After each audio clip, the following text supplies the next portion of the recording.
Okay, in my last video talking about maps and map functions, I was looking at the talk map, this one here. So what I'm going to do is I'm just going to move to the next one in the sequence as this file runs. Um, by sheer luck, the people who wrote this particular file have left the maps in what seems like a sensible order to talk about them, so I don't need to jump about inside the file, which at the moment is quite handy. This one is what most people call the smoke map, and I prefer to call it limitation of injection quantity. There's very often two of these maps. One is injection quantity limited by MAF, or the amount of air available, and the other one is injection quantity limited by MAP, or the manifold absolute pressure. As you can see, or maybe you can't see, it depends on how well you're beginning to learn these, but very often there's another one there, and that would be the MAP, MAP, the one for manifold absolute pressure.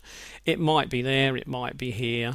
There is a chance that this is the waste space that could have been that map. You can't know, because obviously unless you know exactly what that map is or what it was intended to be, you can't know for sure. Right, so okay, so this is our limiting map. Now we've already had 70 milligrams injected. That was our request by the driver's wish. We just saw it was injected. If you looked at the last video, it was restricted to 52 milligrams by the talk map. So 70 has already become 52. So whether you like it or not, that's what it's become. So let's have a look at this one then. So we'll open it. It's popped open in 2D view. Now again, it depends how comfortable you feel when you look at these maps. It's very difficult to explain anything in 2D view, obviously. In 3D view, it's not too bad explaining what's going on, but it does mean that I can't point out the values very easily. I'm not 100% sure whether that matters or not. I'll stick with 3D view for a minute, and if we decide, or I decide, that that's not helpful, I'll go back to the text view. Okay, now what we've got is we've got engine speed and airflow, and then up here we've got injection quantity. So the output is injection quantity. So let's have a look at what the maximum it will let me have is. Oh, well, it's not too bad, is it? Look, what we've got here is it's letting me have 58, 57.85, 58 roughly, 50. So I'm getting somewhere around about 55, 56, 57, 58. So that's not too bad.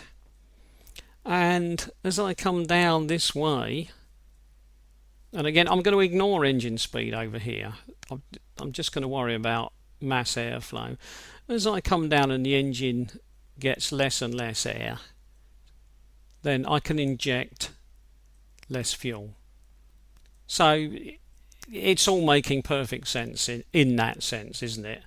If I want to inject, I'll stop at that point. Let's see if I get that one. That one's showing me 21.3. So it's injecting 21.3 milligrams, and it's telling me that I want 400 milligrams of mass airflow. Now, we've had a look at that. I think I would prefer to explain this on the text one. It's a little bit easier because the numbers are right there in front of us. And I think I'm going to ignore the revs per minute. I think I'm just going to talk us through what's going on here. Now, okay, so there's the airflow. We've got a maximum of 1050. The EGR valve gave us a maximum of 850. But that doesn't matter. Don't worry about the fact that these don't match completely, because that makes no difference whatsoever to the way the whole thing works. As long as the designers have taken it all into account while they've been designing the maps, that doesn't actually make any difference. Right, now let's go and pick somewhere where we think the numbers might be meaningful to us. Now, we've seen 52 milligrams, somewhere over here, being injected, and we've seen 70. Well, we're not going to get 70 here, are we? We've got 58. So somewhere in this area would be a good place to look. What I'll do is I'll pick the 58. Now I'm going to highlight this, hopefully just to make it look easier to see. If it isn't easier to see, obviously then it's not helpful. Okay, now let's have a look at what's going on then. What's this telling me? I've got 18 that's 18 milligrams of fuel, and up here I've got 300. Hopefully that's 300 milligrams of air. So basically what this map is telling me is that I'm going to need 300 milligrams of air to burn my 18 milligrams of fuel. Now, it doesn't actually matter if that's exactly right or not exactly right, because the designers have made that calculation for me. And so what they're saying is that if the engine, so if 300 milligrams is available, then the ECU should restrict the amount of fuel injected to 18.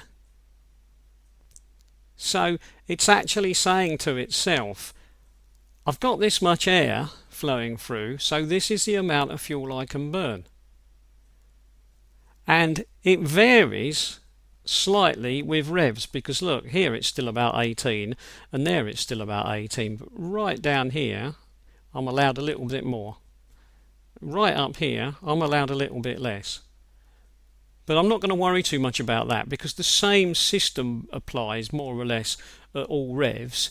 So I'm just going to talk about one rev at the moment. So okay, so if I then try to speed the engine up, well, when I do manage to inject a little bit more fuel, that will give me a few more revs. And when I've got a few more revs, I will then get a little bit more air. So I've got a few more revs, so I'm now getting a bit more air, so 350. So now I can inject 19.4. So can you see where we're going with this? So by the time we get up here, and I've got enough revs to comfortably get 850, or maybe a little bit more, but let's pick 850. Once I get up here, I can now inject 44.6 milligrams per stroke of fuel. Now you can see where this 58 might not be 58, because we've seen already that the torque map was restricting to 52, and of course it's just possible that this is as well, isn't it? Because there it's 49.9. But if it's about here that the airflow peters out, if I can't get much more air than this through the mass airflow meter, then I won't get much more than this injected. So if I can't get 1050 through, then I won't be able to inject 58 milligrams per stroke. And so here we are limiting IQ, and the limiting factor is the mass airflow. If I don't have more air, I can't have more fuel. And again, that helps protect the engine, the turbo, the gearbox, the clutch and everything else, and the environment, and more importantly these days the environment, because otherwise we're just going to either pour out unburnt fuel, so we're going to get lots of white smoke, or more likely we will probably get lots of black smoke because we will have incomplete burning of the fuel. And so what this map does is in effect limit the amount of black smoke that comes out of the exhaust, and that's why most people call it the smoke map, because what you're doing is you're limiting the amount of smoke that comes out the back of the engine. Now, just as an aside, it's worth mentioning at the moment about where these figures come from. Somewhere around about 450 to 500, that's the amount of air that a 2 litre engine or a 1.9 litre engine will be pulling into the cylinders each time it turns over. Because remember, you are creating a sort of suction effect and sucking in a cylinder's worth of air, and a cylinder's worth of air is about 500.